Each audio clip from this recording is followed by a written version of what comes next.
बिस्मिल्लाहिर्रहमानिर्रहीम। अस्सलाम वालेकुम नाज़रीन, मैं हूं साकिब बशीर। ज़हीर अहमद केस से मुतल्लिक बात करेंगे। बड़ी ही अहम अपडेट है ज़हीर अहमद केस में और आज जो है एमएलओ के हवाले से भी खबर आनी थी, उससे मुतल्लिक बात करेंगे। तौहीन अदालत केस से मुतल्लिक बात करेंगे, क्यों नहीं समातें हो सकी। लेकिन एक नई दरख्वास्त जो है वो मुलजिम ने दायर की है जो कराची की मुकामी अदालत में, और वो ये चाह रहा है कि उसकी जो कम उम्र बच्ची है उससे मुलाकात करवाई जाए। ये बहुत बड़ी डेवलपमेंट है, इसका बहुत बड़ा असर हो सकता है केस पर, क्योंकि मुलज़म इस वक्त जो है वो ज़मानत पर है।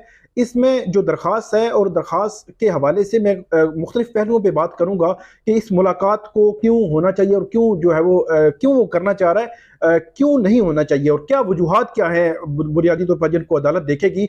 सबसे पहले ये बात करेंगे कि जो मुलज़म ने दरख्वास्त दी है बाकायदा तौर पर, क्योंकि जो कराची की मुकामी अदालत है उन्होंने ये ऑर्डर किया था कि बच्ची जब तक जो है वो वहाँ पे दारुल अमान जो जो चाइल्ड प्रोटेक्शन ब्यूरो है वहाँ पे मौजूद है, वहाँ पे बच्ची को किसी से मुलाकात नहीं करवाई जाएगी। बच्ची की ना बच्ची से जो है वो बच्ची को अदालत लाया जाएगा जब तक के बच्ची को अदालत प्रोड्यूस करने के हवाले से बाकायदा कोर्ट ऑर्डर नहीं देती। तफ्तीशी अफसर भी अगर अदालत जो है वो बच्ची से मिलना चाहेगा तो सबसे पहले इजाजत लेगा।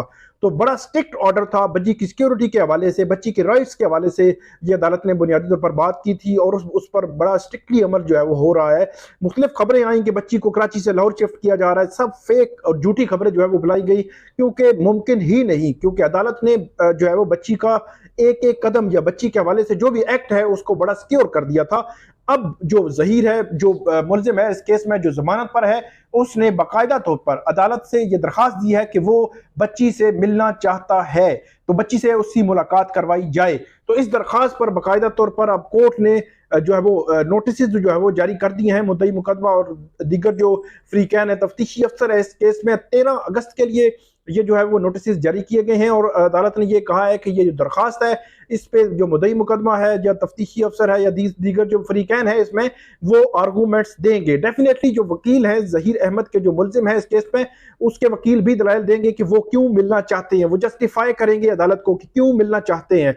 और दूसरी जानिब जो है डेफिनेटली इसको जो है वो कोशिश करेगी कि इसकी मुलाकात ना हो। लेकिन 13 अगस्त को इस केस का फैसला होना है इस स्पेसिफिक दरख्वास्त का कि इसको मुलाकात हो सकेगी या नहीं। लेकिन आज जो अदालत ने हुक्म दिया है वो यही है कि दरख्वास्त जो दायर की गई ज़हीर अहमद की जानिब से कि वो उस बच्ची से मिलना चाहता है, अदालत ने उस पर नोटिस जारी कर दिए हैं। अब उसमें दो तीन वजूहात हैं, क्योंकि 13 अगस्त को ही इस केस में चालान जो है वो जमा होना है। 13 अगस्त को ही 164 की जो स्टेटमेंट के हवाले से भी जो आगे इसके बाद जो है वो समातें होनी है कि 164 की स्टेटमेंट हो सकती है या नहीं हो सकती। ये बड़ा इंपॉर्टेंट है 164 की स्टेटमेंट और इसकी जो जमानत और इसका जो बच्ची इसमें माइनर डिक्लेयर हो चुकी है। सबसे पहले 164 की स्टेटमेंट में बात करूंगा। मुलजिम ने ही ये दरख्वास्त दायर कर रखी है जिस पर अभी आर्गूमेंट्स होने हैं, वो पेंडिंग पड़ी हुई है, जिसमें जो जिब्रान नासिर है उन्होंने आर्गूमेंट्स देने हैं, मुलजिम के वकील ने आर्गूमेंट्स देने हैं कि वो क्यों 164 करवाना चाहते हैं। तो इसमें जो आर्गूमेंट्स होने हैं बुनियादी तौर पर इस जो है वो दरखास्त पर होने हैं कि 164 की स्टेटमेंट वो क्यों रिकॉर्ड करवाना चाहते हैं, जब लाहौर में ऑलरेडी एक जो है वो इस हवाले से स्टेटमेंट रिकॉर्ड हो चुकी है। तो ये एक बुनियादी सवाल है। और उससे कबल जब 164 की स्टेटमेंट की एप्लीकेशन अभी पेंडिंग है कि वो होनी चाहिए या नहीं होनी चाहिए, क्योंकि जो मुद्दई मुकदमा के वकील हैं वो तो ये कह रहे हैं कि ये 164 की स्टेटमेंट नहीं हो सकती, उनके पास अपनी आर्गूमेंट्स हैं। और उससे कबल जो मुलजिम है वो मिलना चाह रहा है, जो कम उम्र बच्ची है उससे मिलना चाह रहा है, उससे मुलाकात करना चाह रहा है। डेफिनेटली उसका एक असर होगा।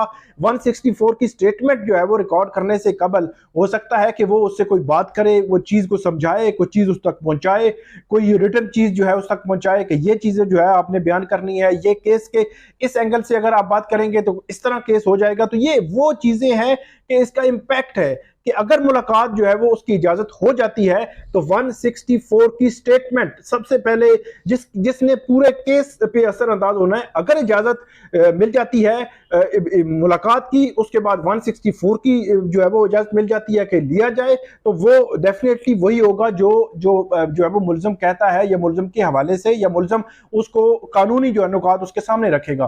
तो उसका एक असर जो है वो इस हवाले से हो सकता है कि होगा क्या क्या इसका इम्पैक्ट होगा, किस तरह जो है उसको रखा जाएगा।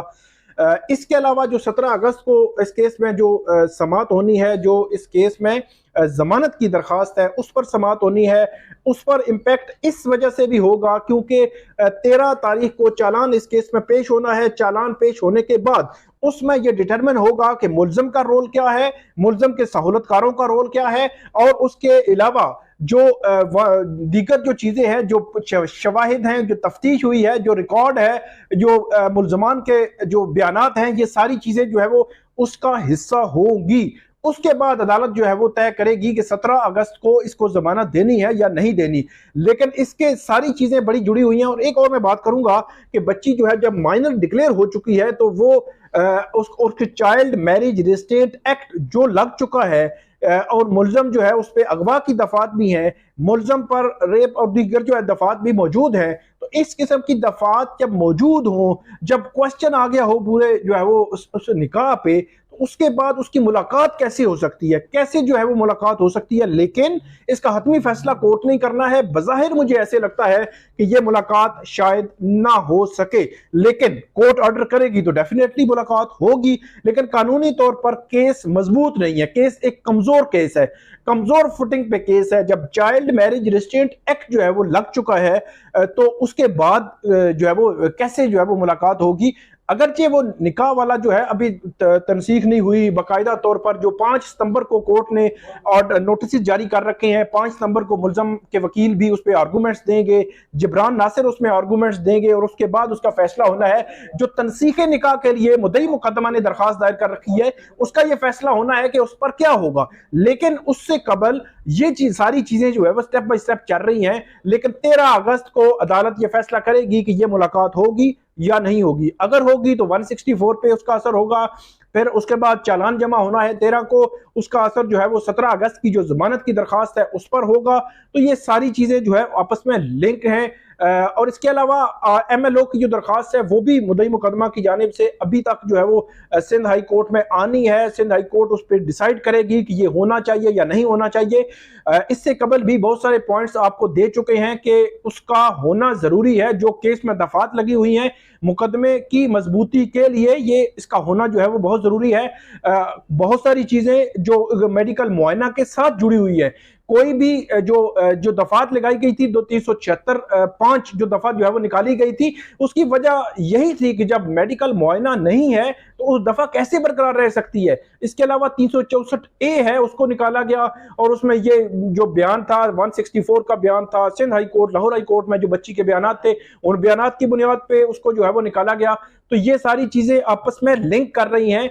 MLO बुनियादी तौर पर अगर बात की जाए होना जरूरी है, बहुत सारी चीजें इसमें लिंक कर रही हैं और हमें लगता है कि सिंध हाई कोर्ट उसकी इजाजत दे देगी। पुलिस ये है वो जब इजाजत मिल गई तो पुलिस उसके बाद MLO करवाएगी और उसके बाद चालान का हिस्सा जो है वो बन सकता है।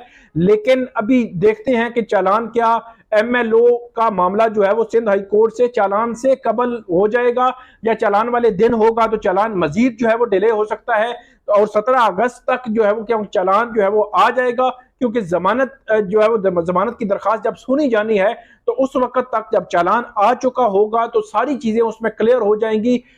MLO ना हुआ तो केस कमजोर होगा और उसका जो जमानत है उसके होने के हवाले से ज्यादा चांसेस हैं कि मुल्ज़म जो है उसको जमानत जो है वो मिल जाए। और दीगर जो मुल्ज़मान है अभी जेल में है उनकी जानिब से भी गुज़श्ता दिनों कहा गया था कि असल जो मुल्ज़मान है वो तो बाहर हैं और जो उसमें शरीक मुल्ज़मान थे वो जेल में हैं, उनका गिला भी उन्होंने किया था। लेकिन अभी कोर्ट ने ये डिसाइड करना है कि इनकी जमानतों का फेट क्या है। अभी ट्रायल जो है वो शुरू नहीं हुआ इस केस का। आगे जैसे जैसे चीजें बढ़ रही हैं जो भी अपडेट होगी वो हम आपके साथ शेयर करते रहेंगे। तो ये थी आज की हमारी वीडियो ज़हीर अहमद केस से मुतल्लिक। इस पे हमें आप फीडबैक जरूर दीजिएगा। अल्लाह हाफिज।